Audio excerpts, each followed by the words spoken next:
దాన్ని 7 రోజులు నిత్యపారాయణ చేయి, హ్మ్. నీకు ఇంద్రుని చంపే శక్తి వస్తుంది అని. ఆ మంత్రం ఏందో చెప్పు అంటాడు. హ్మ్. ఇంద్రశత్రు వివత్వ స్వహ అంటాడు ఆయన. అర్థం ఏంటి? శత్రువు అయిన ఆ ఇంద్రుడు నా చేత చచ్చిపోగాక అని దాని అర్థం. ఆహా! కానీ ఆ రాక్షసుడు చదివేటప్పుడు ఇంద్రాశత్రు వివద్వ స్వహ అన్నాడు. దీర్ఘం తీశాడు అంతే. హ్మ్. ఇంద్రశత్రు వివద్వ స్వహ, ఇంద్రాశత్రు వివద్వ స్వహ. ఈ రెండో పదానికి అర్థం ఏమైంది? హ్మ్. ఇంద్రుని శత్రువు అయిన నేను నాశనమైపోదును కాక. అయ్యా! అట్లాగనే వృతాసురుడు ఇంద్రుని చేతిలో చచ్చిపోయాడు. హ్మ్. ఈ తరం వాళ్ళలో చాలా వరకు ఆధ్యాత్మిక భావన గానీ, దైవ చింతన గానీ చాలా వరకు తగ్గుముఖం పడుతుందనే చెప్పాలి. ఒకవేళ ఎవరైనా పూజలు చేసినా, భక్తిని ప్రదర్శించినా కూడా అది ఒక ఆడంబరంలాగా మనం ఎంత స్తోమతగా చేశాము అనే దానిపైన శ్రద్ధ ఉంటుంది తప్ప, ఎంత భక్తితో చేశాము అనే దానిపైన శ్రద్ధ ఉండట్లేదు.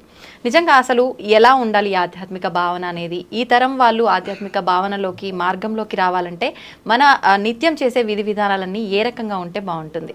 ఈ మైకులు, ఈ కరెంటు లేనప్పుడు ఉన్న భక్తి వేరే, హ్మ్. ఈ మైకులు వచ్చినాక వేరే.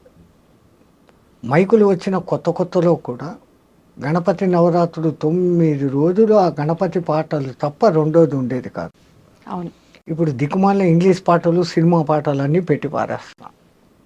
జాగరణం అని చేసే శివరాత్రి, జన్మకో శివరాత్రి అని చెప్పే శివరాత్రి, హ్మ్. ఆ రాత్రి అంతా సినిమాలు చూస్తూ గడుపుతా ఉన్నారు. అవును. పెద్దవాళ్ళు పెట్టిన ఇంటెన్షన్ వేరే. హ్మ్. జన్మకో శివరాత్రి అని ఎందుకన్నారు? ఈ శివరాత్రి అయిన మరుసదినమే నువ్వు ఉంటావో లేదో గ్యారంటీ లేదు. హ్మ్.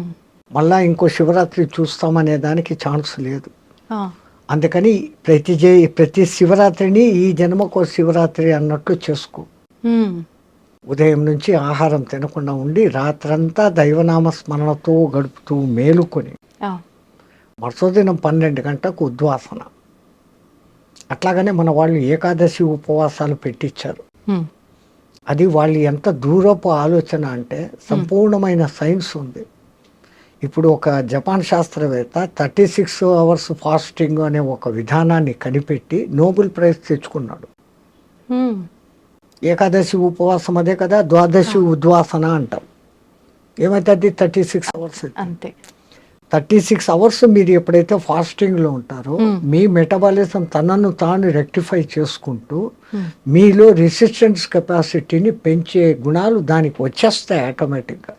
ఓకే. ఈ విషయం మన వాళ్ళు కనిపెట్టే పండుగలకు నువ్వు మధ్య మధ్యలో ఈ ఉపవాసాలు ఉండు అన్నారు. హ్మ్. ఇంకో అర్థం కూడా ఉంది. ఆవాసం అంటే వాని పక్కనే కూర్చోవడం అనే అర్థాన్ని తీసుకొని హ్మ్. వీళ్ళు టిఫిన్లు, కాఫీలు అన్నీ లాగిచ్చేస్తూ అవును. దీనికి ఎప్పటికీ రెస్ట్ ఇవ్వకుండా పోతే వీడి శరీరం తొందరగా శిథిలమవుతుంది. అంత దూరదృష్టితో మన వాళ్ళు హ్మ్. అసలు పండుగలు అని పెట్టడంలోనే ఎంత అర్థము. మీ తెలుగు మాటలు మహా గొప్పవి తల్లి. హ్మ్. పండుగ చేసుకో, ఆ! నిన్ను నువ్వు పండుగ చేసుకో. ఆహా! చెట్టులో ముందు మొగ్గ తొడుగుతుంది. మొగ్గ ఉండొచ్చు, రాలిపోవచ్చు. అవును.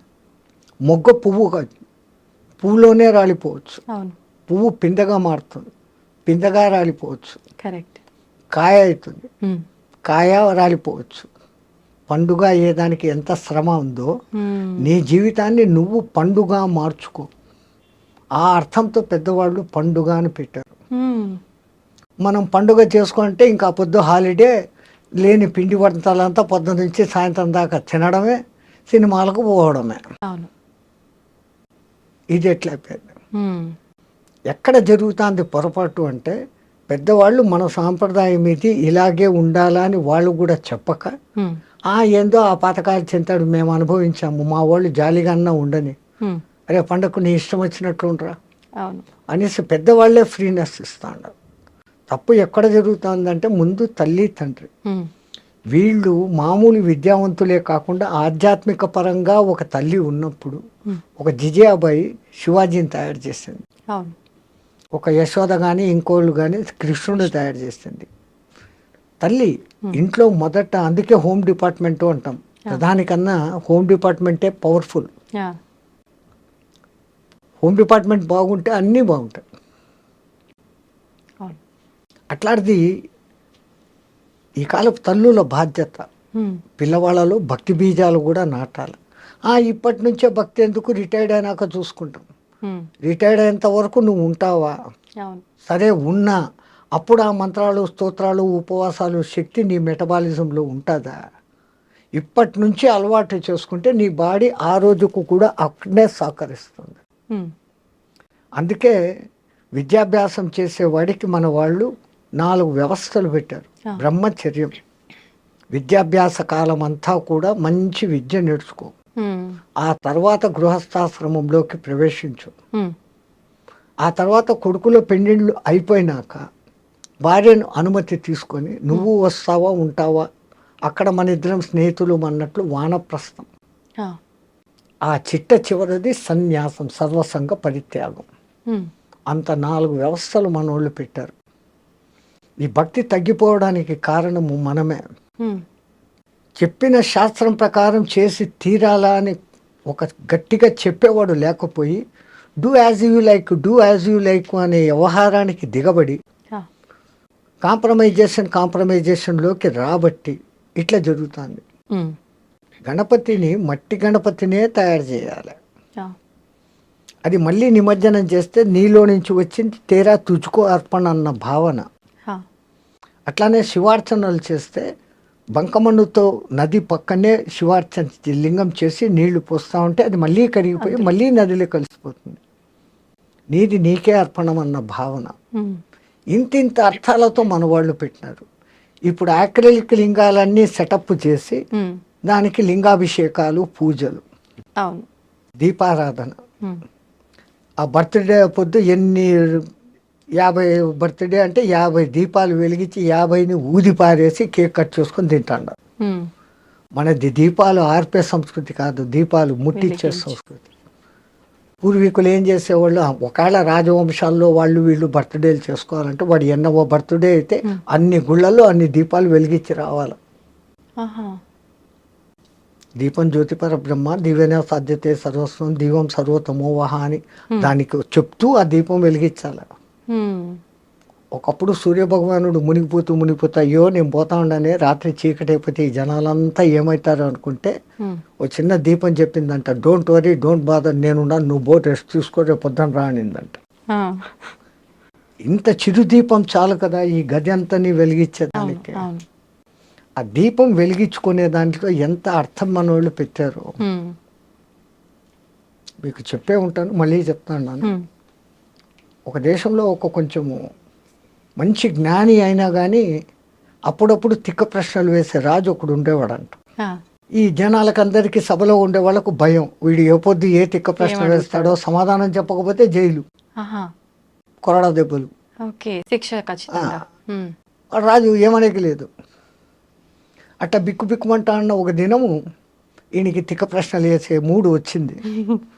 సభలో అందరూ జాగ్రత్తగా వినండి,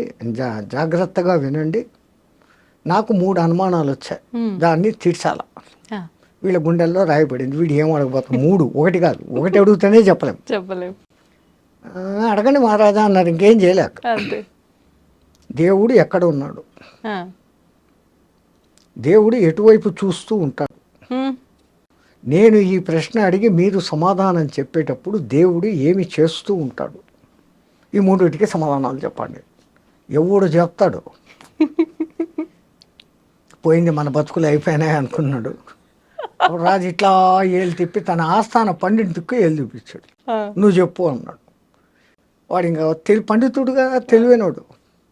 రాజా ఏమన్నా సామాన్య ప్రశ్నలా, అడగంగానే చెప్పేసేదానికి 2 రోజులు టైం అయింది, ఈ లోపల కూడా మర్చిపోతాడులే అనుకున్నాడు ఈయన. 2 రోజులు కాకపోతే 3 రోజులు టైం తీసుకో, 3వ రోజు నువ్వు చెప్పాల్సిందే. ఈయన అప్పుడు సభ అయిపోయింది, ఇంటికి వెళ్ళాడు, దిగులుగా కూర్చున్నాడు. ఆయనకు రోజు పాలు పోస్తే గొల్ల పిల్లవాడు ఒకడు, 12 ఏళ్ల పిల్లవాడు అని వచ్చాడు, పాలు తీసుకున్నాడు. మహారాజా ఎప్పుడు దేదీప్యమానంగా మీ ముఖం వెలిగిపోతుంది, ఈ టైంకి మీరు 20 మందికి సత్సంగం చెప్పేవాళ్ళు, నేను పాలు పోసేసి బయట కూర్చొని వినేవాడిని, ఇప్పుడు ఎందుకు మీ ముఖం డల్గా ఉందని, ఏందో నా సమస్యలు లేరా పో అన్నాడు. అయ్యయ్యో నాతో చెప్పచ్చు కదా, మా రాజు ఉన్నాడా తిక్కలోడు, ఇట్లా 3 ప్రశ్నలు అడిగాడు, ఏం చెప్పి సవాలా, ఏంటి ఆ ప్రశ్నలు, నీకెందుకు రా, ఇన్ని రోజులు మీ సత్సంగం వింటాను స్వామి, ఉమ్, ఏమో చెప్పండి అన్న. ఈ ప్రశ్నలు అడిగినాట. దేవుడు ఎక్కడ ఉంటాడు, ఉమ్, ఏ దిక్కు చూస్తూ ఉంటాడు?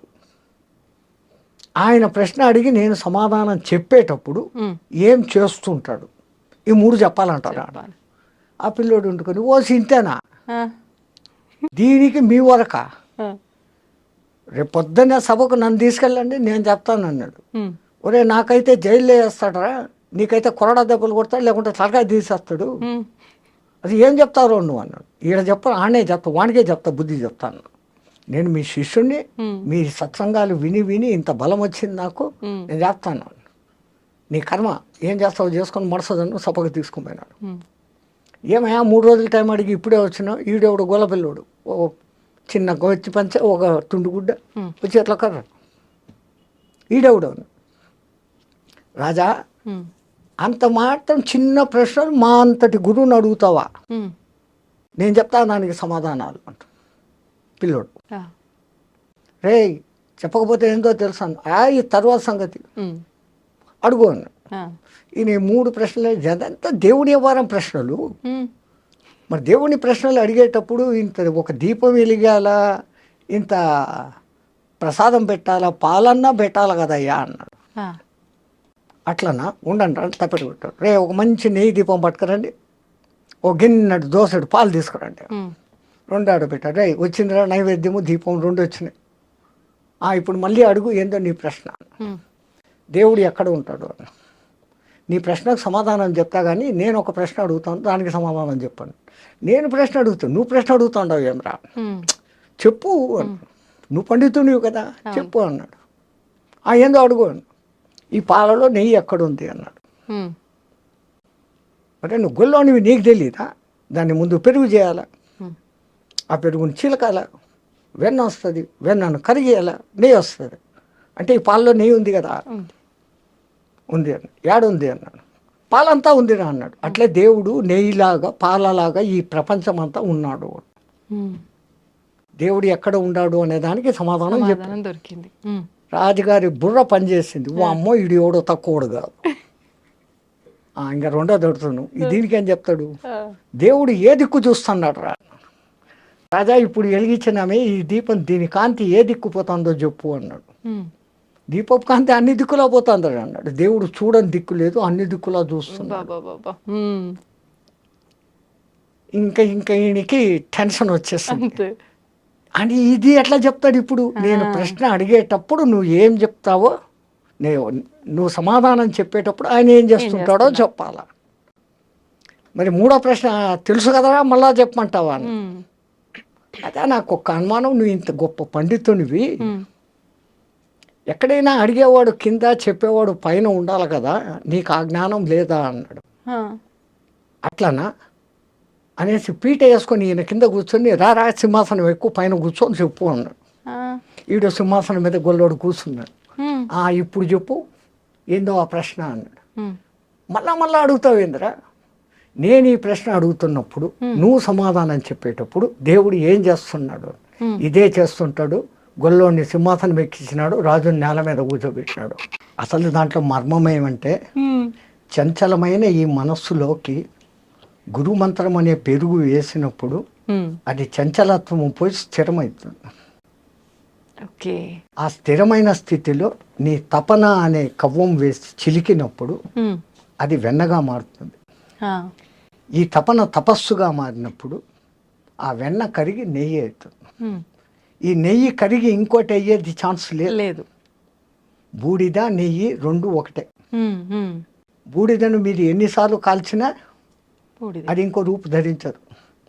నెయ్యిని ఇంకా ఎన్నిసార్లు కాల్చినా అది ఇంకో రూపు ధరించదు. ఉమ్, చివరికి నెయ్యిగా మారిపోవడం, ఒక స్థిరత్వాన్ని పొందడం. పాలలో స్థిరత్వం లేదు, అవును, అది పెరుగు అవుతుంది. అవును. పెరుగు పెరుగులో నుంచి వెన్న వస్తుంది. వెన్న కరిగి నెయ్యి అయినాక ఇంకేమీ లేదు. ఉమ్, అది దాని అర్థం. అట్లాగానే దీపం ఏ దిక్కు చూస్తుంది అన్నాను. అవును, అవును. అసలు ముందు దీపం ఏంటి, ఉమ్, చంచలమైన మనస్సుని స్థిరంగా పెట్టి దాంట్లో భక్తి అనే నూనె పోసి ఉమ్, గురువు ఇచ్చిన మంత్రం అనే ఒత్తి వేసి ఉమ్, నువ్వు తప్పించినప్పుడు ఆరణిలో మంటలాగా పుట్టి ఆ జ్యోతి వెలుగుతుంది. అది మనలో పుట్టే జ్ఞానజ్యోతి. ఓకే. అందుకని మన పూర్వీకులు నీలో జ్ఞానజ్యోతి వెలగాలంటే ముందు భక్తి ఉండాలి. ఆ భక్తిని ఈ విధంగా నవవిధ భక్తులు ఉన్నాయి, ఇదేనైనా స్వీకరించు. ఈ నవవిధాలు కాకుంటే ఇంకా ఫైనల్ భక్తి ఇంకోటి ఉంది, వైరభక్తి, అంటే శత్రుత్వపు భక్తి. భగవంతుడి పైన కోపంతో వచ్చేదా స్వామీజీ? శత్రుత్వం. అసలు మనం దేవుణ్ణి 10 సార్లు తలుచుకుంటే శత్రువు 20 సార్లు తలుచుకుంటాడు. అవును. మీరు ఎవరికైనా 10 మంచి పనులు చేశారు, ఆ 10 మందిలో ఎవడో ఒక్కడు మిమ్మల్ని తలుచుకుంటాడు. అదే మీ మీద కోపం ఉండేవాడు మీ ఎదురు కనపడినప్పుడు అంతా లేదు, మీ ఫ్రెండ్ ఎవడైనా కనపడితే కూడా వాడు అట్ట చేశాడు, వాడిని పోతున్నాడు రోడ్డు మీద, వాడు అట్ట చేశాడు, వాడి పేరు 100 సార్లు చదువుతాడు. హిరణ్యకశిపుడు అంతే, ఎక్కడున్నాడు రా హరి, ఎక్కడున్నాడు రా హరి, ఈ ప్రహ్లాదుడు చెప్పిన దానికన్నా 100 సార్లు ఎక్కువ వాడు చెప్పాడు, వాడికి మోక్షం వచ్చింది. అనన్య భావంతో భగవత్ చింతనం, ప్రతిఫలాక్ష లేపకుండా దేవుని చింతనం అంతవరకే చేయాలి. కానీ లాభాల కోసము ఫలితాల కోసము మనం దేవుణ్ణి చింతన చేస్తాం. గుడికి పోయినా మనం చేసే పని ఇదే. భక్తిభావం జనాల్లో ఉండాలా అని గుడి అనే వ్యవస్థ, గుడి కాదు దాని పేరు ఆలయం, అందులో లయం అన్న పేరు పెట్టారు. ఆలయం. ఆ ఆలయ నిర్మాణం ఎట్లుండేది? పెద్ద గాలిగోపురం ఉండేది, లోపలికి వచ్చినాక బలిపీఠం ఉండేది, ధ్వజస్తంభం ఉండేది, ఆ తర్వాత సంగీత మండపం ఉండేది, దాని తర్వాత నృత్య మండపం ఉండేది, ఆ తర్వాత దర్శన మండపం ఉండేది, ఆ తర్వాత గర్భగృహం అనేది ఉండేది. ఆ గర్భగృహంలో చీకటి ఉండేది, ఒక చిన్న దీపం, దేవుడు కనపడకుండా ఉంటాడు. మనం పోతే పూజారి కర్పూర్ సే ఉస్కో కర్పూరంతో హారతి ఇచ్చినప్పుడు ఆ పైనుంచి ఆ పబ, ఆ దివ్యమంగళ రూపము, ధరించిన ఆయుధాలు, కాళ్ళు అన్నీ చూపించుకొని ఆ చూసిన దాన్ని అంతా కళ్ళ నిండుగా చూసి అక్కడ మళ్ళీ పైన ధ్యాన మండపం అని ఉంటుంది, అక్కడ కాసేపు కూర్చొని ధ్యానించుకో, నువ్వు చూసిన దాన్ని ధ్యానించుకొని మన పెద్దోళ్ళు ఇంత గొప్ప వ్యవస్థ పెట్టినారు. అంటే భగవంతుని దర్శనం తర్వాత కాసేపు గుళ్ళో కూర్చోవాలి అనడానికి అర్థం ఇదేనా స్వామీజీ? నువ్వు కన్నారా ఏమి చూసినావు, ఏ ఆయుధాలకు ఏ అర్థము, ఎందుకు ఆమె ఆయుధాలు ధరించింది, ఆమె అతడు ఆయన. విష్ణువు అయితే శంకు చక్రాలు ఉంటాయి, ప్రధానంగా ముందు ఆ 2 కనపడతాయి. శం ఖం, శుభకరమైన ఆకాశం. ఖం అంటే ఆకాశం, శం అంటే శుభకరం, ఖం అంటే ఆకాశం, మంచి ఆకాశం. ఆ భావనతో నువ్వు చూసినప్పుడు ఆ దేవుని యొక్క సుదర్శనం, మంచి దర్శనం అవుతుంది. సుదర్శనం చక్రం కాదు, సుదర్శనం. అందుకే గజేంద్ర మోక్షంలో కలడు వాడు కలడు లేడు అని ముందు మొత్తుకొని ఆ తర్వాత ప్రాణములు ఠావులు తప్పే నువ్వును తప్ప ఇహపరంబులను ఎరంగని కావవే వరద అని అడిగినప్పుడు ఆ కరి మొద ఆలకించి ముందు ఆయన పంపింది ఏంది? సుదర్శనం. దానికి ముందు వీనికి దుష్ట దర్శనం, నేను ఆ భార్యలు చూస్తుండారు, నేను రాజును, డామ్ డూమ్ అని ఎగిరినాడు. సుదర్శనమైనప్పుడు జరిగింది, దాని పేరు సుదర్శనం. అట్లాంటి భావనతో నువ్వు చూసి ఆ భావనలన్నీ అనుకొని అక్కడ కూర్చోరాని ఇంత గొప్ప వ్యవస్థ పెట్టారు. మనమంతా ఆలయాలకు పోతుండం. అన్నిటికన్నా మన పెద్దోళ్ళు చెప్పింది ఆలయం బయటనే చెప్పులు వదిలిపో. ఆ చెప్పులు వదలడంలో వాళ్ళ అర్థం ఏంటి? ఆ చెప్పులను వదిలేసినట్లు నేను కలెక్టరు, నేను ఆడ, నేను మగ, నేను బ్రాహ్మణ్, నేను క్షత్రియ, నేను వైశ్య, ఇవన్నీ ఏది కాదురా, నేను జీవాత్మ, నువ్వు పరమాత్మ, నీలో లయం అయ్యేదానికి, నాలో ఉన్న దుర్గుణాలను బలి ఇచ్చేదానికి, నాలో ఉన్న సద్గుణాలను ధ్వజస్తంభంలాగా నిలిపేదానికి ఇక్కడికి వచ్చాను అన్న భావనతో నువ్వు పోవాలా అని మన పెద్దోళ్ళు చెప్పులు బయట వదలమన్నా. ఇన్ని అర్థాలతో పెడితే మనం ఏం చేస్తున్నాం? చెప్పులేమో బయట వదులుతున్నాం, చెప్పారు కదా పెద్దోళ్ళు, చెప్పులు బయట వదులుతాం.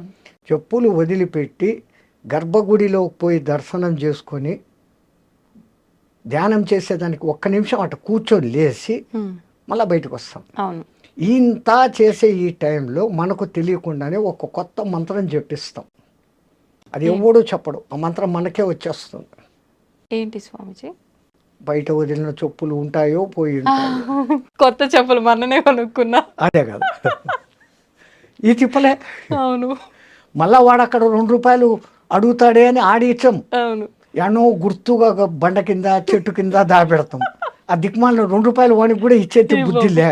అవును ఇంత ఈ బుద్ధులు పెట్టుకుని వాడి దగ్గరికి పోయి మళ్ళా ఆడ వాడిని రికమెండేషన్లు అడగడాలు. మా మొగుడికి ప్రమోషన్ 3 ర్యాంకుల ప్రమోషన్ వస్తే 3 టెంకాయలు కొడతా.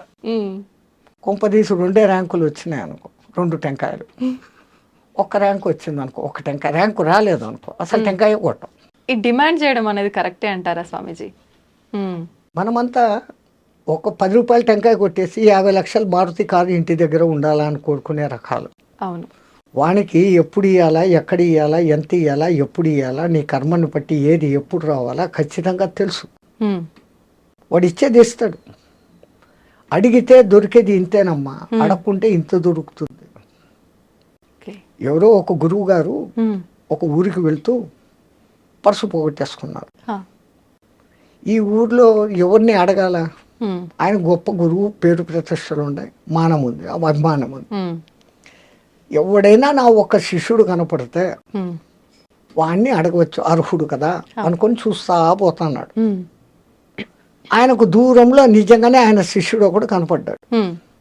అయ్యో మా గురువు గారు వస్తాడారు, ఆయనకి ఏదైనా దక్షిణ ఇస్తే బాగుంటుంది అని ఆయన దగ్గర ఉన్న పెద్ద నోట్ల కట్టల్లో నుంచి 10-100 రూపాయలు తీసి పక్కన పెట్టి పై జోబులో పెట్టుకున్నాడు రెడీగా. ఆయన ఎదురు వస్తున్నాడు, ఈయన వస్తున్నాడు. గురుగారు నమస్కారం. నాయన చిరంజీవి, అరే నాయన ఒక చిన్న సమస్య వచ్చిందిరా, నేను పక్క ఊరికి పోతే మా ఊరు 100 రూపాయలు టికెట్కు డబ్బులు కావాలరా. వీడు అడిగినాడు కాబట్టి వాడు 1000 ఇవ్వదలుచుకున్నాడు, ఆ 1000లో నుంచి 100 తీసి ఇస్తాడు. వీడు అడగకున్నానంటే అవి ఇచ్చేవాడు. భగవాన్ కభీ వహీ హోతా హై, దేవునికి కూడా అదే ఉంటుంది. కానీ పెద్దలు ఒక సామెత చెప్తారు కదా స్వామిజీ, అడగంది అమ్మాయిన అన్నం పెట్టదు కదా. అది అమ్మే కాదు, ఆకలిరిగి టయానికి అన్నం పెట్టేది నిజమైన అమ్మ. ఏ అమ్మైనా కానీ అంతే. పిల్లోడు ఆడుకుంటుంటాడు, వాడు తినే టైం అయిందని చెప్పి రా అని లాక్కొని వచ్చి కుక్కేస్తుంది. అది తల్లి ప్రేమ, అన్కండిషనల్ లవ్. ప్రపంచంలో అన్ని లవ్లు బుటకం, అన్నిటి వెనకాల స్వార్థం ఉంది. తల్లి ప్రేమ ఒక్క దాంట్లోనే నిస్వార్థత ఉంది. పెంపుడు జంతువుల ప్రేమలో కూడా నిస్వార్థత ఉంది. అవి చూపించేంత అఫెక్షన్ మన సొంత బిడ్డలు చూపరు. ఒక కుక్కను మీరు పెంచుతారు, 4 రోజులు ఊరు వదిలిపెట్టిపోయి రండి, ఎట్లా మిందపడి చుట్టూ తిరిగి ఎంత దాది ప్రేమ చూపిస్తుందో. మన పిల్లలు ఏం చేస్తారు? ఏం తెచ్చినావు నాన్న? బొమ్మలు తెచ్చినావా, చాక్లెట్లు తెచ్చినావా, బిస్కెట్లు తెచ్చినావు, బట్టలు తెచ్చినావా? Exchange, love exchange, money. But unconditional. వాడు కొడుకు మంచోడా చెడ్డోడా, డబ్బులు ఇచ్చాడా ఇయ్యలేదా, తల్లి ఆకలి చూస్తుంది. వాడు ఏ సమయంలో ఎవడు 10 మంది కొడుకులు ఎవడు ఏ కూర రుచిగా తింటాడు, ఏది ఎక్కువ తింటాడు, ఏ తక్కువ తింటాడు, ఎవడికి ఏ టైంలో పెట్టాలా, అన్నీ ఆ మహాతల్లి భరించి చూసుకొని చేస్తాను. ఈ ప్రపంచంలో ఇంకా ఉంది అంటే ఒక్కటి తల్లి ప్రేమ, అన్కండిషనల్ లవ్. అందుకే మన పూర్వీకులు మాతృ దేవో భవ అని మొదలు పెట్టినారు. ఆ తల్లి 9 మాసాలు మూసి కంటది, ఆ తర్వాత తన రక్తాన్ని పాలుగా పాసి వానికి వేస్తుంది, వాని మలమూత్రాలు అసహించుకోకుండా ఎత్తుతుంది, వాడిని బాగా జోలలో వేసి నిద్ర పుచ్చి అప్పుడే తింటామని కూర్చొని మొదటి ముద్ద నోట్లో పెట్టుకోగానే ఈ పులియారుగాడు అమ్మ ప్రేమ అన్నం చూస్తుందా బిడ్డను చూస్తుందా అని వాడిని గిచ్చుతాడంట భగవంతుడు. పులియారు మా అంతే గణపతి. వాడు కొయ్య అనగానే ఈమె చేయి వదిలేసి కడుక్కొని లేసిపోతుంది పరిగెత్తే. వాడు అప్పుడే గలీజ్ చేసి ఉంటాడు, తీసి కడిగి శుద్ధం చేసి మళ్ళీ వచ్చి కూర్చొని అప్పుడు తింటుంది. వాడు అనను మొదలు పెట్టంగానే అమ్మ అను, మా అమ్మ అను మొదట అక్షరాలు నేర్పే మొదటి గురువు తల్లి. వానికి అన్నీ కొంచెం తెలిసి వచ్చినాకదో ఈడు మీ నాయన అని చూపిస్తే వాడు నాయన. తల్లి ఎవరిని చూపిస్తే వాడు నాయన, ఇంకోటి కాదు. అట్లాగని వీడి మేమామ లోకంలో బంధుత్వాలు పరిచయం చేసి ఆ లౌకిక విద్య గురువు దగ్గరికి అప్పగిస్తుంది. వాడి అదృష్టం బాగుంటే ఆధ్యాత్మ గురువు తగిలితే వాడు పైకి వస్తాడు. ఉమ్, మళ్ళీ ఈ తల్లి పెంపకంలో ఎక్కడ లోపం జరిగినా వాడు ఆధ్యాత్మికంలోకి పోలేడు. ఉమ్, వాని ఆ వయసులో నుంచే ఆధ్యాత్మికం బోధించేది తల్లి, వానికి ఆ టైంలో నుంచే భక్తి బోధించేది తల్లి. ఉమ్, లీలావతి కడుపులో వాడు ప్రహ్లాదుడు ఉన్నప్పుడు నారదుడు పక్కకు తీసుకెళ్ళి ఆ భక్తి కథలన్నీ వినిపిస్తే ఆడు విన్నాడు, హా, అంత భక్తుడైనాడు. కడుపులో ఉండడానికి వినిపిస్తే వస్తుందా అని ఎగతాళి చేసిన వాళ్ళు ఇప్పుడు అవును, బిడ్డలు మ్యూజిక్ వింటున్నారు, దానికి ఆనందిస్తున్నారా అని ఎక్స్పెరిమెంట్లు చేసి కనిపెట్టినారు. ఉమ్, వేద పఠనం వినిపించి తెరత పుట్టిన బిడ్డకు, ఉమ్, నానాకు ఇంగ్లీష్ రికార్డులు పెట్టి డ్యాన్సులు పెట్టిన బిడ్డకు, Hmm. ఆ తర్వాత ఎదుగుదలలో వచ్చిన మార్పులు 18-20 ఏండ్ల శోధన. 70 మందిని ఈ బ్యాచ్, 70 మందిని ఆ బ్యాచ్ను పెట్టి వాళ్ళ ప్రవర్తన వీళ్ళ ప్రవర్తన ఉమ్, అందరికీ ఒకే రకమైన ఆహారము ఒకే రకమైన బెడ్డు ఇచ్చినప్పటికీ ఉమ్, ఈ సుమధుర సంగీతాలు వేద పఠనాలు శబ్దాలు విన్న వాళ్ళ ప్రవర్తనల్లో మార్పు, ఉమ్, సాత్వికత, వాళ్ళలో ఉన్న క్రూయాలిటీ లెక్క తేలింది. ఓకే, సో మొట్టమొదట మన తల్లులు మారాలి. ఉమ్, మై సన్ ఈ studying in English medium, he doesn't know Telugu అనే దిక్కుమాలిన లోకానికి వచ్చాం. అవును, ఆ ఇంగ్లీష్ ఏం చెప్తుంది? ఉమ్, ఏ ఫార్ యాపిల్ తిండి తిను, బి ఫార్ బ్యాటు కొట్టుకో, తలకాయ బోలు కొట్టుకో ఆడుకో, అంతే, తర్వాత పిల్లులు కుక్కలు, C for cat, um, D for dog, E for elephant మదము, ఎఫ్ ఫార్ ఫాక్స్ చెడ్డబుద్ధుడు. ఉమ్, యా మరి మీ తెలుగు భాషలో ఏం నేర్పిస్తారు? ఉమ్, ఆ అమ్మ, అమ్మ. వాడు అప్పుడప్పుడే స్కూల్కి పోయేవాడు, అమ్మ నుంచి దూరంగా. అమ్మ పేరు వినగానే వాడి మనసు ఎంత ఆనందిస్తుంది. అవును, ఆ తర్వాత ఉమ్, ఆ ఆవు, ఆవు, ఈ ఇల్లు, ఇల్లు, ఈ ఈగ, థుట్, ఈశ్వరుడు. ఈశ్వరుడు అని మాకు ఈ మాకు ఏందిరా? నేర్పించలేదు స్వామీజీ. అదే వచ్చింది పుస్తకాల్లో మార్పు. అంటే విద్యా వ్యవస్థ కరెక్ట్ అప్పట్లో లేదంటారా? ఈశ్వరుడు లేదు, విద్యా వ్యవస్థ ధ్వంసం.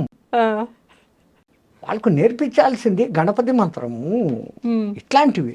ఓకే, కాకపోతే ఇది లౌకికము అనే దిక్కుమాల ప్రజాప్రభుత్వం ఏర్పడి ఆ ఇతర మతాలు వాళ్ళ భాషల్లో పడి మేము అది చదవం, మేము ఇది చేయం. వందే మాత్రం పాడేదానికే పెద్ద యుద్ధం చేస్తుంటారు. జనగణమన పాడమంటే అది మేము పాడమంటూ ఉంటారు.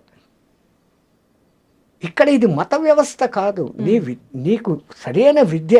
హా, జనగణమన మన దేశంలో ఉన్న అన్ని రాష్ట్రాల పేర్లు కలిసి వచ్చేటట్లుగా పెట్టి అటువంటి భారతమాత బిడ్డను నేను అని చెప్పుకునేదానికి ఉంది అది జనగణమన.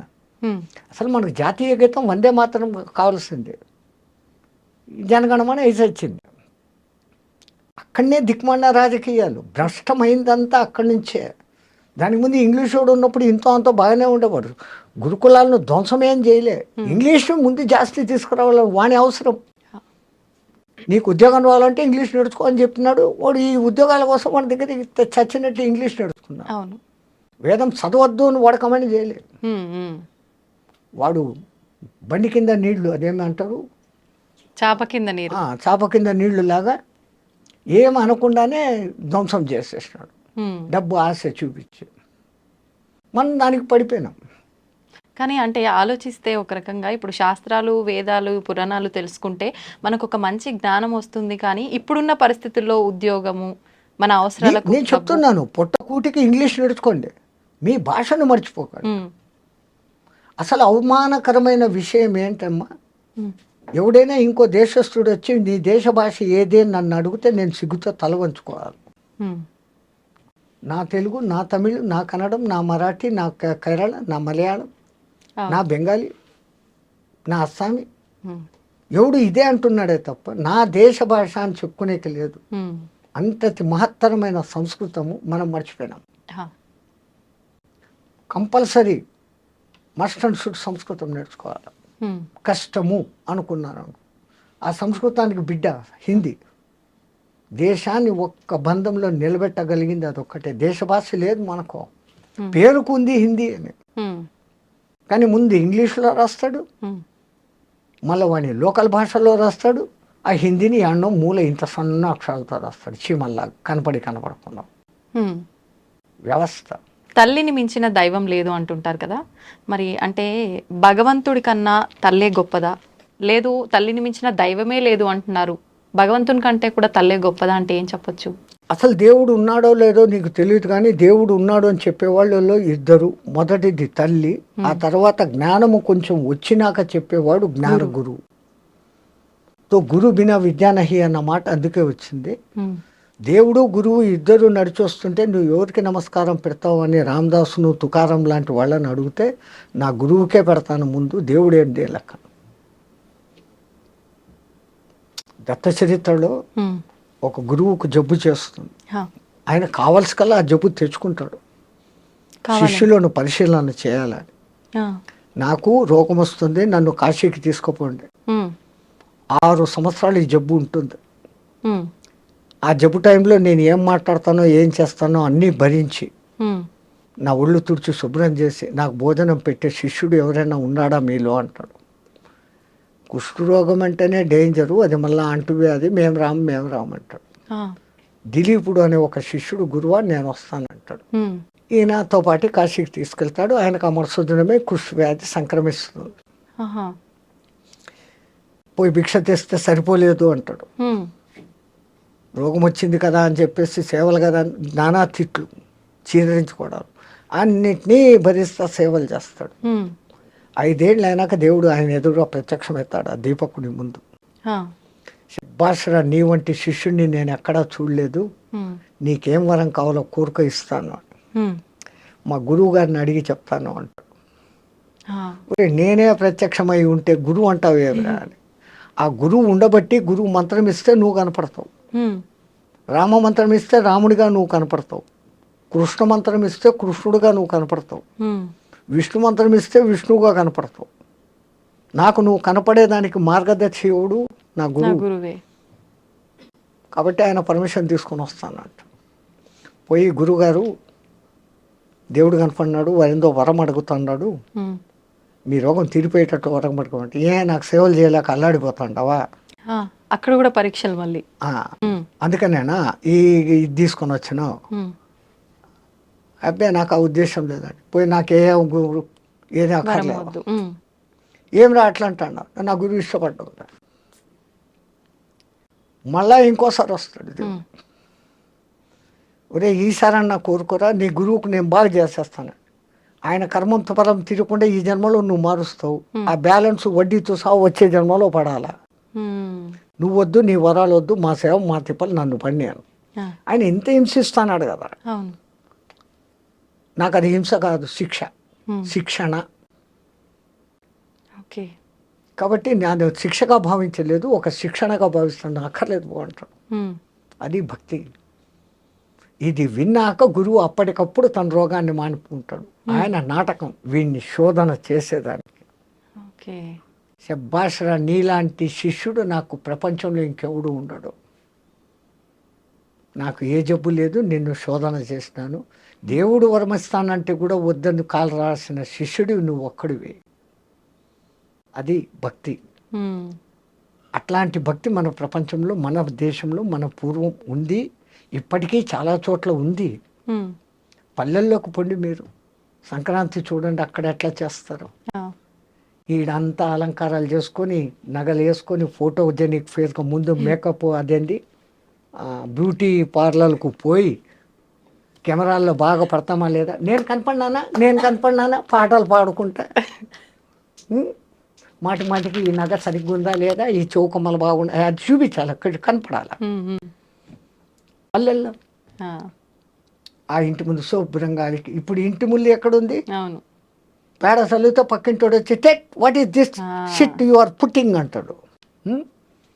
అక్కడ శుభ్రంగా పేడతో అలికి రంగవల్లులు వేసి ఆ గొబ్బెమ్మలు పెట్టి వాళ్ళు ఆనందంగా పాటలు పాడతా అంటే వాళ్ళు ఏ మేకప్పులు వేసుకోరు, ఏదో కొత్త బట్టలు కట్టుకుంటారు వాళ్ళకు శక్తి ఉన్నంతలో. వీళ్ళ దానికి మళ్ళా అక్కడ ఏ డ్రెస్సు సెటప్, దానికి మ్యాచింగులు, చెత్తలు చెదారాలు, మళ్ళీ బ్యాగ్ కూడా ఉండాలి, అది కూడా మ్యాచింగ్, అది కూడా కనపడాలి, దాన్ని ఊపుతా అది కూడా చూపిస్తాను, నేను చూస్తా అంట, కనపడతా అంట. పల్లెల అందం పరమానందం, వద్దు బాబు మాకి పట్టణ జీవితం. పల్లెలోళ్ళు పాడతారంట. ఆహా. ఆ పల్లెల్లో ఉన్న అందము ఈ దిక్కుమాలిన అపార్ట్మెంట్లలో పక్కింట్లో ఎవడు ఉండాడో మనకు తెలుసు. తెలీదు. పల్లెల్లో ఇప్పటికీ కూడా ఎవరిని అడ్రస్ అడిగితే కూడా ఈ వచ్చినోడికి ఇంకోడు వాడు ఏదో పని మీద పోతాన్నా వెనక్కి వచ్చి, అవును, రే బావా నీకోసం ఎవరో వచ్చారా, మామ నీకోసం ఎవరో వచ్చారు, అంత వరుసలు కలిపేస్తారు. ఎంత క్లోజ్నెస్. అవును. మళ్ళీ ఆ సంస్కృతి మెల్లమెల్లగా ఇప్పుడు మళ్ళీ జనాల్లో ఆ మార్పులు వస్తుండే. భక్తి కూడా నిజంగా చాలా పెరిగింది. ఆ 5 టీవీ వల్ల టీవీ 5 అదేందో ఉంది వాళ్ళు. ఆ దీపోత్సవం అని మొన్న కార్తీక దీపోత్సవం పెట్టారు. ప్రతి సంవత్సరం పెడతా ఉంటారు. ఎంత అద్భుతంగా జరుగుతుంది. అన్ని లక్షల నెయ్యి దీపాలు పెరిగితే వాతావరణం ఎంత ప్యూరిఫికేషన్ అవుతుంది. అఫ్ కోర్స్ అక్కడ కొంచెం ఈ కెమెరా హంగులు బంగులు లైట్లు ఉన్నాయిలే, కానీ భక్తి భావం అక్కడ ఉంది. పాటలు మాటలు వచ్చిన వక్తల ఉపన్యాసాలు ఎక్కడే కానీ దిక్కుమాలి మ్యూజిక్లు సినిమా పాటలు లేవాడ. ఆ విగ్రహాలు ఆ సెట్టింగులు కనీసం మనం ఏదో ఒక లోకంలోకి పోయినంత ఆనందంగా ఉంటుంది. స్వామీజీ, ఇప్పుడు ఇది కలియుగం కదా, అంటే కలి యొక్క అంటే ప్రవర్తన వల్ల ప్రభావం వల్లే ఇదంతా జరుగుతోంది అని చెప్పి కొంతమంది అంటారు. అది కాదంటారా? కలి ప్రభావం ఇప్పుడే ఉంది, దుష్టత్వం పెరిగింది అనుకుంటే అంతటి సత్యయుగంలో కూడా మధుకైటకులు ఉన్నారా, రావణ కుంభకర్ణులు ఉన్నారు, కంసుడు శిశుపాలుడు ఉన్నారు. దుష్టత్వము శిష్టత్వము అనేది రెండు మనలోనే ఉన్నాయమ్మా. ఇట్ ఈస్ ఏ రూపాయి కాయిన్. ఒక దిక్కు సింహం బొమ్మ, ఒక దిక్కు రూపాయ అని రాసి ఉంటే దానికి వాల్యూ. అది లేకుండా రెండు దిక్కులు సింహం బొమ్మ ఉంటే మార్కెట్లో అది చెల్లదు.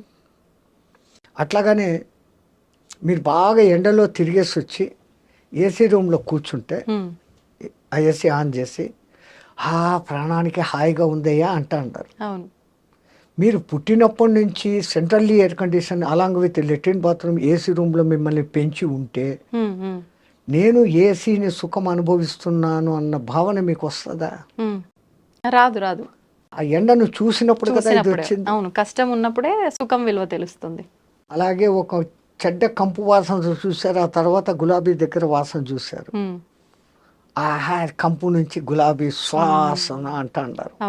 సో అది ఉండబట్టి మీకు దీని విలువ తెలుసు. అది లోకంలో ఉండాల్సిందే, ఇది ఉండాల్సిందే. టు కంపేర్, దాన్ని చూసుకొని అలా ఉండకూడదు, ఇలా ఉండాలా. ఈ రెండిటికి విచక్షణ అనేది దేవుడు నీకు ఇచ్చాడు. దాన్ని నువ్వు వాడుకో. ఏ యుగమైనా ఏ కాలమైనా పేరుకు కలికాలం అండి ఇట్లే ఉంటుంది అని అంటాం. 12 రూపాయల జీతం వచ్చేటప్పుడు తులం 90 రూపాయలు. వాడికి ఆ ఒక్కొక్క రూపాయి 90 రోజులు మిగలబెడితే తప్ప ఒక్క తులం వాడు కొనలేడు. ఇప్పుడు 70,000 జీతము, తులం 90,000. వీడికి అదే తిప్పలు. వీడి 70,000లో వాడిని కొంప చూసుకోవాలి, 10,000 రెంట్ కట్టుకోవాలి, పెట్రోలు బంకు కార్లు, దీనికే 300 పోతుంది. రేట్లు పెరుగుతాండా హో అని ఏడుస్తున్నాం, జీతాలు పెరిగినాయని సంతోషిస్తున్నాం. అప్పటిది ఇప్పటిది రెండు ఒకటే. రూపాయికి 2 చాటాల బియ్యం అప్పుడు వస్తా ఉండేది. ఇప్పుడు ఏమైతుంది? అదే పైలే ముఠ్ఠీ భర్ పైసే లేకర్ జాకర్ थैली भर सब्जी लाते थे, अब थैला पर पैसा जाता है, ముఠ్ఠీ భర్ సబ్జీ నహీ ఆతా హై అని ఒకడు పాట పడతాడు. మెహంగాయి మెహంగాయి తు కహా సే ఆయి తుజే తో మౌత్ నా ఆయి. సంచి నిండా డబ్బులు తీసుకుని పోతే పిడికడి నిండా కాయగూరలు రావడం లేదు. ఒకప్పుడు పిడికడకు నువ్వు కాసులు తీసుకొని వెళితే సంచి నిండా కాయగూరలు వచ్చేటి. మెహంగాయి, అధిక ధరలు, నువ్వు ఎక్కడి నుంచి వచ్చావు, నీకు సావు రాదేమి అని పాడతాడు ఒకడు ఒక సినిమాలో. ఆ కవి ఎంత ఊహించి ఎంత అద్భుతంగా రాశాడు. కవి అంటేనే భవిష్యత్తును దర్శించేవాడు. ఆ సినిమా ఎప్పుడో ఇప్పటికి 30-40 ఏళ్ల కింద వచ్చింది. అదే అవునా? ఇప్పుడు అట్లాంటి సినిమాలు లేవు, మంచి సందేశాన్ని ఇచ్చే సినిమాలు లేవు. మంచి సందేశం అన్నారు కాబట్టి స్వామీజీ, ఇప్పుడు ఈ మధ్యకాలంలో మన పురాణాలకు సంబంధించి మహాభారతాలు, ఈ గ్రంథాలకు సంబంధించి చాలా సీరియల్స్ వస్తున్నాయి కదా, అవి చూడడం వల్ల మనకు నిజంగా మంచి జ్ఞానం. సీరియల్ను కూడా వక్రించి రాస్తాండారే. ఆ సాయిబాబా కథలని వస్తాండే, సాయిబాబా చరిత్రలో ఎక్కడైనా ఉన్నాయా అవి? అంటే వాళ్ళ ఉద్దేశం మంచిది, సాయిబాబా మహత్వం ఇట్లా కూడా ఉంటుంది అనేసి ఒక్కొక్క ఎపిసోడ్లో చూపిస్తాడు. అవును. కానీ శివుని పట్ల చూపించే కొన్ని పురాణాలు ఉంటాయి, వాడి ముఖమే శివుని ముఖంలాగా ఉండదు. అది ఏందో రావణాసురుడు శివుని కోసం బంగారు భవనం కట్టించాడంట, వీళ్ళు గృహప్రవేశం చేశారంట. అది ఏందది, పురాణాన్ని వక్రిస్తూ తీయకూడదు. అట్లా చేస్తా అంటే గవర్నమెంట్ చర్యలు తీసుకోవాలి, అది తీసుకోవడంలే. ఏమంటే స్వతంత్రం, నా ఇష్టం వచ్చినట్టు నేను చేస్తాను, తీస్తాను. ఈ వ్యవస్థ మారాలమ్మా. దేశం బాగుపడాలంటే కొంచెం దండా ఉఠానాచి పడేగా. మనవి సనాతన ధర్మం ఇది, దీన్ని వక్రీకరించినోడికి జైలు శిక్ష అని ఏంటి, ఇట్లాంటి చెత్త సినిమాలన్నీ వస్తాయా? అవును. హిందూ ధర్మంలో మాత్రమే కొన్ని కోట్ల దేవతలుగా ఆరాధిస్తుంటాం, కానీ భగవంతుడు ఒక్కడే అని కూడా మళ్ళీ చెప్తూ ఉంటారు. ఎందుకు ఇన్ని కోట్ల దేవతలుగా ఆరాధించాలంటారు? రాష్ట్రపతి మనకు సర్వ దేశాధ్యక్షుడు, సర్వ సైన్యాధ్యక్షుడు. వాడు ఒక్కడే పరిపాలిస్తాడా? వాడు ఏం చేస్తాడు, స్టేట్కి ఒక గవర్నర్ను పెడతాడు. ఒక్క గవర్నర్నే స్టేట్ని అంతా చూస్తాడా? ఆ గవర్నర్ ఏం చేస్తాడు, జిల్లాకు ఒక కలెక్టర్ను పెడతాడు. ఆ జిల్లానంతా కలెక్టర్ చూస్తాడా? ఆ కలెక్టర్ కింద BRO, VRO, village development officer, వాడెవడు ఇంకోటి అదేమో ఉంటారు. ఇన్ని స్టేజులు ఉండి వాళ్ళ కింద మళ్ళీ అసిస్టెంట్లు ఉన్నప్పుడు ఈ వ్యవస్థ సక్రమంగా నడుస్తుంది. ఇది గవర్నర్ రాష్ట్రపతి వ్యవస్థ. అట్లాగనే ప్రధానమంత్రి, రాష్ట్రంలో ముఖ్యమంత్రి, మళ్ళీ పంచాయతీరాజ్, మండల అధ్యక్ష, సంథింగ్ ఇన్ని విభాగాలు ఉంటేనే ఇంతమందిని చూసుకోగలుగుతాను. మళ్ళీ దాంట్లో అగ్రికల్చర్ డిపార్ట్మెంట్ చూసుకునేవాడు ఒకడు, ఎలక్ట్రికల్ డిపార్ట్మెంట్ చూసుకునేవాడు ఒకడు, పౌర సంబంధాలు చూసేవాడు ఒకడు, హోమ్ మినిస్ట్రీ ఒకడు, పోలీస్ డిపార్ట్మెంట్ ఒకడు, వైద్యాధికారి ఒకడు, ఇంతమంది మినిస్టర్లు. వీళ్ళందరూ ఎవరి కింద పనిచేస్తున్నారు? ముఖ్యమంత్రి లేదు ప్రధానమంత్రి. స్టేట్లో వీనికి 60-70 మంది మంత్రులు ఉంటే, సెంట్రల్లో 150-170 మంది ఉంటే తప్ప అన్ని శాఖల సమన్వయం జరగట్లేదు. వీళ్ళన్ని మీద కమాండ్ ఆయనదే. బట్ అన్నిటినీ ఆయన ఒక్కడు చూడలేడు కదా. అలాగా ఆ పరమాత్ముడు ఏకానేకో హమస్మే.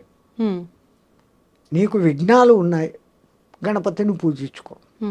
నీకు శుభం కావాలా, శంకరుడు శుభం చేయించుకోడు, శంకరుడు వాడిని చూసుకో.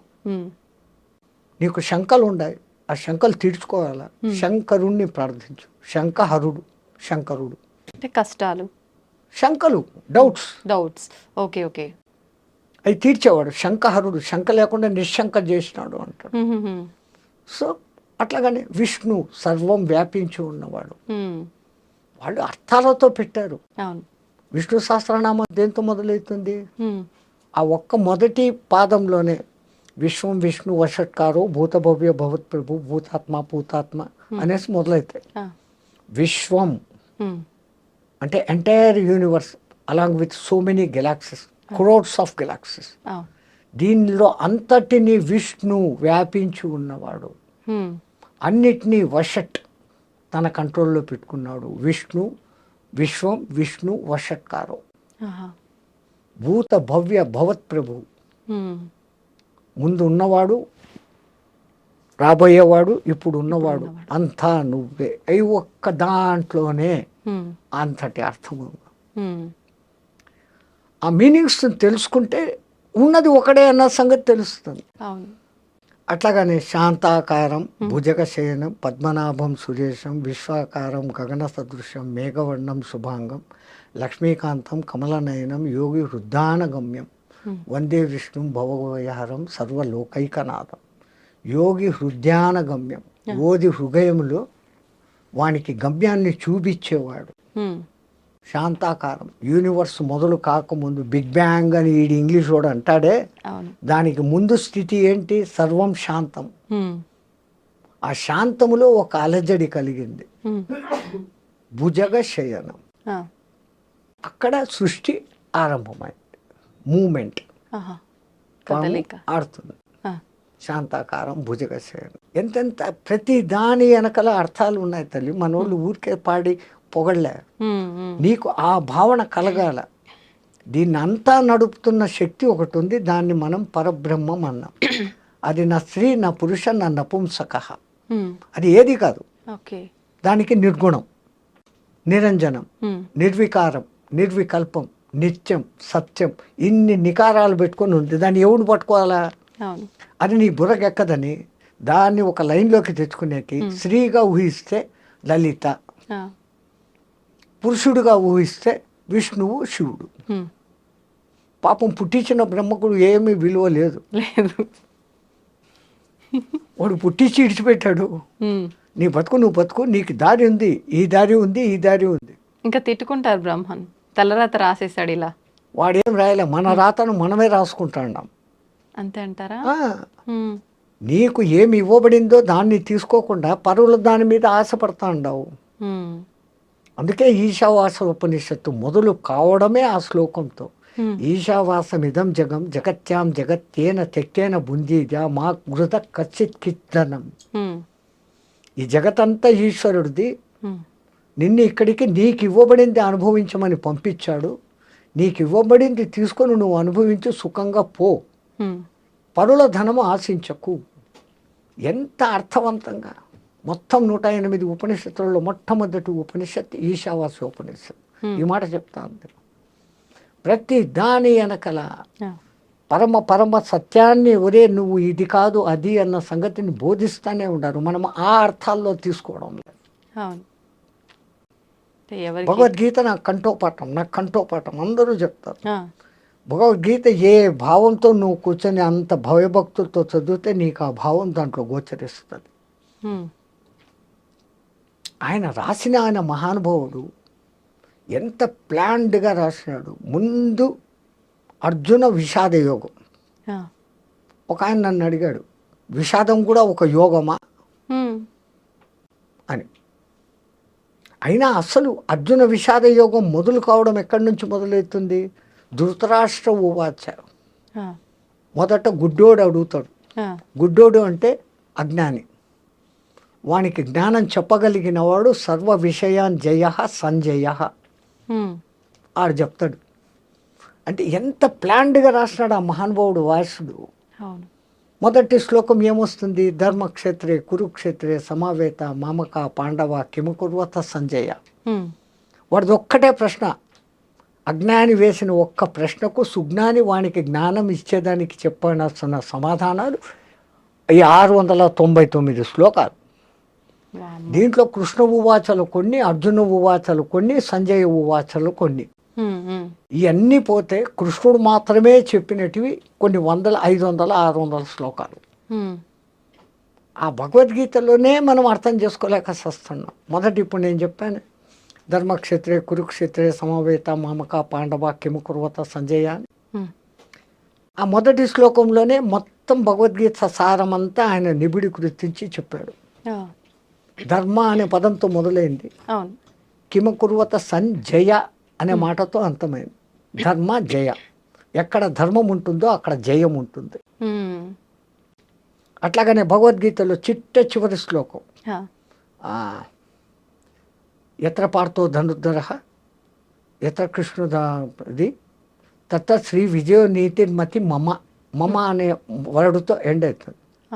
మమ ధర్మ తిరగదిప్పుతుంది. అంటే సంస్కృతంలో భాషను తిరగదిప్పాల. ఈ తెలుగులో 13 అంటారు, 13. అవును.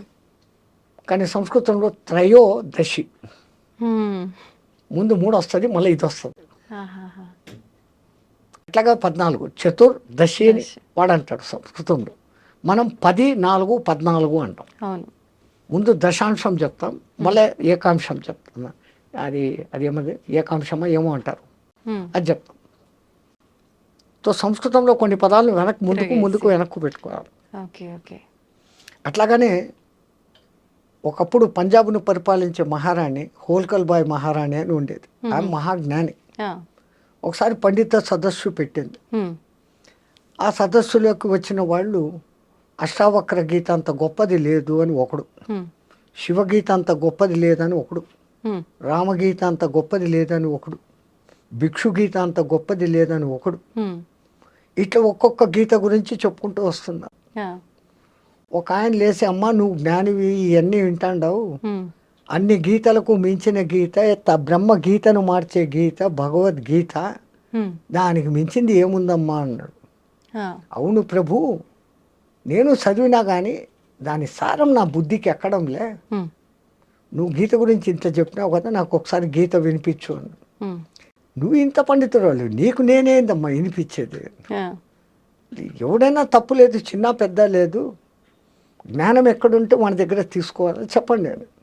నేను చెప్పలేను తల్లి, నా చేత కాదు, ఎవరు నాకు చెప్తారు, నాకు తపన ఉంది, నేను ఎన్నోసార్లు గీత చదివా, కానీ ఎవడి నోటి నుంచి వింటే నేను దాన్ని పట్టుకోగలను, ఆ పట్టు నాకు చిక్కడంలే. ఎవరు నాకు చెప్తారు? కాశీలో ఎవరైనా ఉంటారమ్మా పెద్ద పెద్ద పండితులు, మీరు కాశీకి పండి ఆయన ఎవరో పట్టుకరండి అని. వీళ్ళు బండి వేసుకొని పోయినారు. పంజాబ్ ఎక్కడ, కాశీ ఎక్కడ పోయినా, ఆడ ఎంక్వైరీ చేస్తారు. నాయన ఎవరయ్యా భగవద్గీత గురించి బాగా చెప్తారు. అదో ఆ 90 ఏళ్ళ ముసలాయన ఉన్నాడు చూడు, 10వ సంవత్సరం నుంచి భగవద్గీత తప్ప రెండో పుస్తకం చదవడం లేదు ఆయన. భగవద్గీతకు ఎవరు ఎంతమంది భాష్యాలు రాశారో అవన్నీ పెట్టుకొని ఉన్నాడు. ఆయనకు తెలిసినంత ప్రపంచంలో భగవద్గీత గురించి ఎవరికి తెలియదు. శబ్బాష్, మా మహారాణికి ఇట్లాంటి వాడే కావాలి. ఆయన దగ్గరికి పోయి, అయ్యా మా మహారాణి గారు మీ నుంచి భగవద్గీత వినదలుచుకున్నారు, ఆమె గీత తెలుసు, వినదలుచుకున్నారు. ఆడు బ్రాహ్మణుడు. ఈ బ్రాహ్మణులకు ఒక ఇది ఉంది, బ్రాహ్మణో దక్షిణ ప్రియ, బ్రాహ్మణో భోజన ప్రియ అని అంటారు, తప్పుగా అనుకోకండి.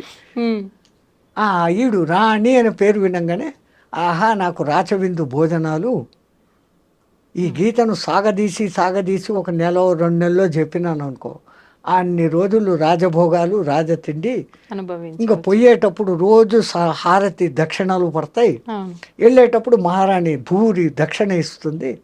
ఓ నాయన అలాగే. వీడు బండిలో వీడికి తీసుకొని వచ్చి దింపారు. ఒక 20 రోజులు బండిలో వేసుకొని వచ్చి ఆయన దింపేటప్పుడు దిగినాక చెప్పారు, రేపు పొద్దున మీరు గీత చెప్పే ముందర బాగా ఆలోచించుకొని చెప్పండి, ఆమె కూడా మహాపండితురాలు అన్నారు. ఈ గుండెల్లో రాయబడింది. వామ్మో, ఇంక ఇది ఎట్టనా చెప్పాలన్నా, నాకు 10 దినాలు టైం అయింది. ఆ ఉపనిషత్తుల్లో గీత ఎక్కడుంది, ఈ ఉపనిషత్తులు ఈ కొటేషన్ అంతా 10 దినాలు రాసుకున్నాడు. ఇంకా నాకు ఎదురు లేదు అనుకున్నాడు. కాశీ నుంచి వచ్చిన పండితుడు ఎవడో చెప్తున్నాడని సభ అంతా నిండిపోయింది.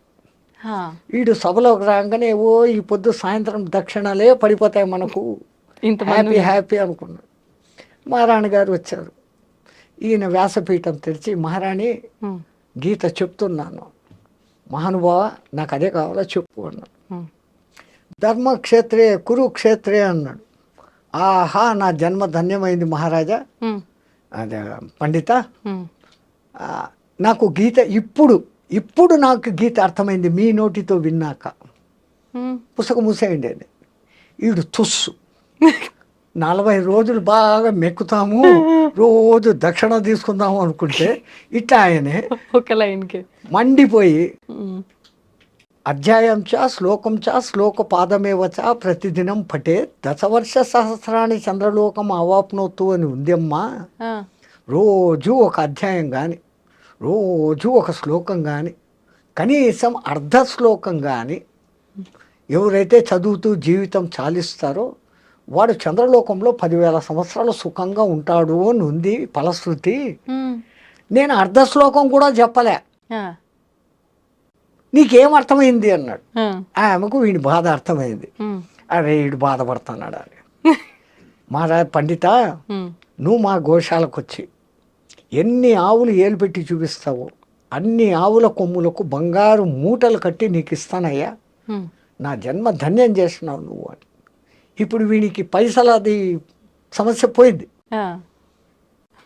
1000 గోవులు అడిగితే 1000 గోవుల కొమ్ములకు బంగారు మూటలు అంటే ఇంకేం కావాలి, వీడు ఒక చిన్న రాజ్యం పెట్టుకోవచ్చు. డబ్బు పోయింది కానీ వీడిలోని ఈగో లేసింది. దిక్కుమాలింది 90 ఏళ్ళుగా నేను చదివిస్తా అంటే నాకు అర్థం కాని గీత ఉమ్, ఈ 4 పదాలతో ఏం అర్థమైంది.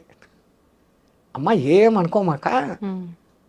నేను 85 ఏళ్ళుగా గీత తప్ప రెండోది చదవలే. చదవలే. ఇన్నేళ్ల బట్టితో చదువుతా అంటే కూడా నాకు గీత ఇప్పటికీ బుర్రకెక్కలే. ఉమ్, ఉమ్, నేను చెప్పింది 4 పదాలు నీకు ఎట్లా అర్థమైందమ్మా? ఉమ్, ఏం లేదమ్మా, ఆ 4 పదాలదే అటు ఇటు మార్చుకున్నాను మహాస్వామి అనేది. ఉమ్, ఏంది అన్నాడు. ధర్మ క్షేత్రే కురు క్షేత్రే, క్షేత్రే క్షేత్రే ధర్మం కురు. ఉమ్.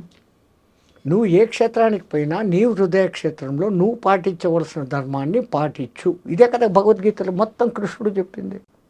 ఓకే. ఆమె గ్రహింపు ఆ స్థాయిలో ఉంది. ఉమ్. సో గీతలో ఒక్క శ్లోకానికి ఇంత పొడుగు అర్థం చెప్పచ్చు. ఉంది. ఎవడు చదివిన భావం అది. ఉమ్, ఉమ్. దుర్యోధనుడు తెలివి తక్కువడు, మూర్ఖుడు, రాజకాంక్ష ఉన్నోడు అంటాం. అవును. ఎంతటి తెలిపరుడు జ్ఞాని అంటే వాడు. ఉమ్, సర్వసైన్యాధ్యక్షుడైన భీష్ముడు ఆడుంటే ఉమ్, ఆడు వినేటట్లు గురువైన ద్రోణాచార్యుని దగ్గరకు వచ్చి, ఉమ్. అదో అవతల పక్ష సైన్యంలో సైన్యాధ్యక్షుడు నిన్ను చంపేందుకే పుట్టినోడు ఎగదోస్తున్నాడు. ఆ. నా దిక్కు సైన్యము అపర్యాప్తం భీష్మాభిరక్షితం, ఉమ్, పర్యాప్తం బలం భీమాభిరక్షితం. ఈ పర్యాప్తం అపర్యాప్తం అన్న పదాల్లోనే గడిబిడైపోయింది. ఉమ్. పర్యాప్తం అంటే చాలినంత అని ఒక అర్థం ఉంది, ఆహా. అపర్యాప్తం అంటే చాలనంత అని ఉంది. ఆహా. అపర్యాప్తం అంటే లెక్కలేనంత అని ఒక అర్థం ఉంది, ఉమ్, ఉమ్, పర్యాప్తం అంటే చాలా కొద్ది సంఖ్య అనే అర్థం ఉంది. ఉమ్, ఉమ్, ఉమ్. అందున ఏమంటాడు, ఆ. మజక్తే చచ్చ జీవితాహ, నా కోసం సత్యదానికి సిద్ధంగా ఉండారు. ఉమ్. మీ తెలుగులో ఉంది కదా, శుభం పల్కరా ఆ, ఆ. ఆ సామెత చెప్పకూడదు. అట్లా వాడి చావు వాడే కోరుకున్నాడు. Okay, okay. ఒక్క భీష్ముడిని రక్షించుకుంటే మళ్ళీ ఆ భీష్ముడు వినాల, సర్వసైన్యాధ్యక్షుడు, స్వచ్ఛంద మరణ సంపన్నుడు. అవును. కాబట్టి ఆడు ఈనాలో ఆయనకి పౌరుషం లేపాలి, ఈయనకి పౌరుషం లేపాలి. ఎంత ప్లాన్డ్ వాడు, ఉమ్. తక్కువడు కాదు. అవును. కానీ తన నోటితో స్వయంగా తప్పుగా చెప్పుకున్నాడు. మహాత్ముడు ఆ కాళహస్తి స్వామి ఉమ్. విద్యాప్రకాశానందగిరి, ఆహా. ఆయన రాశాడు గీతా మకరందం. ఉమ్. అద్భుతమైన గీతకు భాష్యము ఆయన రాసినట్లుగా ఉమ్. నేను చదివిన పుస్తకాలలో ఇంకెవరూ రాయలే. ఉమ్. అంత అద్భుతంగా రాసినాడు ఆ మహానుభావుడు. ఉమ్. గీతా మహత్యమైంది, ఉమ్. గీతకున్న 18 పేర్లేంది, అసలు గీతలో ఎంతమంది కృష్ణులు ఉన్నారు. కృష్ణుడు. ఉమ్. తమాషా తెలుసా, ఆ. చాలామంది మాకు వచ్చి గీత తెలుసు గీత తెలుసు అంటే నేను ఒకటే అడుగుతాను, ఉమ్. మరి మీకు గీత తెలుసు అంటున్నారు, గీత ఎంతమంది కృష్ణులతో సంబంధం ఉంది? ఆ. కృష్ణుడు అందరూ ఒక్కరు చెప్పేది కాదా? కృష్ణుడు చెప్పాడు, అర్జునుడు విన్నాడు. అవును, అవును. కృష్ణుడు చెప్పాడు అని ఎక్కడైనా భగవద్గీతలో ఉందా? ఉమ్. భగవాన్ ఉవాచ, భగవాన్ ఉవాచ అని వస్తుంది కానీ శ్రీకృష్ణ ఉవాచ అని ఉండదు. సంజయ ఉవాచ అని ఉంటుంది, అర్జున ఉవాచ అని ఉంటుంది, ధృతరాష్ట్ర ఉవాచ అని ఉంటుంది. ఉమ్. ఇది తప్ప కృష్ణుడు చెప్పినప్పుడు అంతా భగవాన్ ఉవాచ అని ఉంటుంది. ఆహా. పోనీ అక్కడ చెప్తున్నది కృష్ణుడే, ఆ. ఇంకా మిగతా 4 మంది కృష్ణులు ఎక్కడ ఉన్నారు? ఆ. వింటున్న అర్జునుడు కూడా కృష్ణుడే, ఎందుకంటే వానికి 10 పేర్లు ఉన్నాయి. అర్జున పల్గొన్న పార్థ కిరీటి బీభత్సుడు విజయ సవ్యసాచి కృష్ణ, ఓకే. 10 పేర్లు ఉన్నాయి వానికి. ఆ. ఆ 10 పేర్లలో వాని పేరు కృష్ణ. ఉమ్. కృష్ణ అంటే నిజమైన అర్థము సర్వ ఆకృష్ట ఉత్కృష్ట రూపం, ఉమ్. ఇది కృష్ణం. అసలు మనం కృష్ణ అని పలకకుండా కృష్ణ అని పలుకుతున్నాం. కృష్ణ అని పలకాల స్వామిజీ? కృష్ణ కృతజ్ఞుడు అంటారు, అప్పుడు కురు అంటున్నారు. అవును. కృపాచార్యుడు అంటున్నారు, అప్పుడు కురు అంటున్నారు. ఉమ్. ఇస్కి పాస్ ఆకర్ కృష్ణ క్యూ బోల్తే హో, ఇక్కడికి వచ్చి ఈయనని కృష్ణ కృష్ణ అని ఎందుకంటారు? ఉమ్. కృష్ణ, ఓకే. కృష్ అనంతం, నం ఇచ్చువాడు కృష్ణ, ఆహా. అంతటి అర్థమైన పేరు. ఉమ్. సరే అర్జునుడు దొరికాడు. ఉమ్. ఇంక 3వడు ఉమ్. జెండాపై కపిరాజు. ఉమ్. హనుమంతుల వారికి కూడా కృష్ణ అనే పేరు ఉంది. ఆహా. ఆయన అసలు పేరు సుందరుడు, ఉమ్. సర్వాకృష్ట సుందర రూపం. వాళ్ళ అమ్మ పెట్టిన పేరు, అంజనీ మాత వానికి పెట్టిన పేరు సుందర కృష్ణ. ఉమ్, ఆయన రూపం అందరినీ ఆకర్షించేంత రూపం, ఉమ్, అది కృష్ణ. మూడో కృష్ణుడు దొరికాడు. దొరికాడు. ఇంకా నాలుగో కృష్ణుడు ఉమ్, ఎక్కడున్నాడు? ద్రౌపది. ద్రౌపది. ఆమె కోసమే యుద్ధం వచ్చింది కదా. అవును. ద్రుపదరాజ పుత్రిక కాబట్టి ద్రౌపది, ఉమ్, పాంచాల రాజు కూతురు కాబట్టి పాంచాలి. ఉమ్, కానీ యజ్ఞంలో పుట్టినప్పుడు ఆ దేవుడు ఆమెకు పెట్టిన పేరు కృష్ణ. ఆహా, ద్రుపద మహారాజు ఆ, ద్రోణాచార్యుని చంపేదాని కోసం యజ్ఞం చేస్తాడు. అర్జునుడిని పెళ్ళాడగలిగినటువంటి కూతురు కావాలా అని యజ్ఞం చేస్తాడు. ఉమ్, ఉమ్, అప్పుడు ఆ యజ్ఞ పురుషుడు ఆయన యజ్ఞానికి మెచ్చుకొని, ఇందా కృష్ణ, ఉమ్, ఈ కృష్ణను నీకు ఇస్తున్నాను, ఆ దుష్టద్యుమ్ముని నీకు ఇస్తున్నాను, వాడు చంపుతాడు ద్రోణాచార్యుని ఆ, అని ఇచ్చాడు. అప్పుడు ఆమె అసలు పేరు కృష్ణ. ఉమ్, ఉమ్, వీళ్ళందరూ దొరికి ఇంకా ఐదోవాడు ఉమ్, ఇంకొకరు. రాసిన వ్యాసుడు. ఆయన పేరు వ్యాసుడు కాదు, ఆ, ఉన్న ఒక్క వేదాన్ని 4గా విభజించి వ్యాసము చేశాడు కాబట్టి వ్యాసుడు అంటాడు. ఆహా, ఆయన అసలు పేరు కృష్ణద్వైపాయనుడు. ఓకే. పరాశరుడు సత్యవతులకు 2 నదుల మధ్య చీకటిలో జన్మించినవాడు. ఉమ్, కృష్ణ నలుపు, ఉమ్, ద్వైపాయన 2 ఒడ్డుల మధ్య పుట్టినవాడు కృష్ణద్వైపాయనుడు. Okay, okay.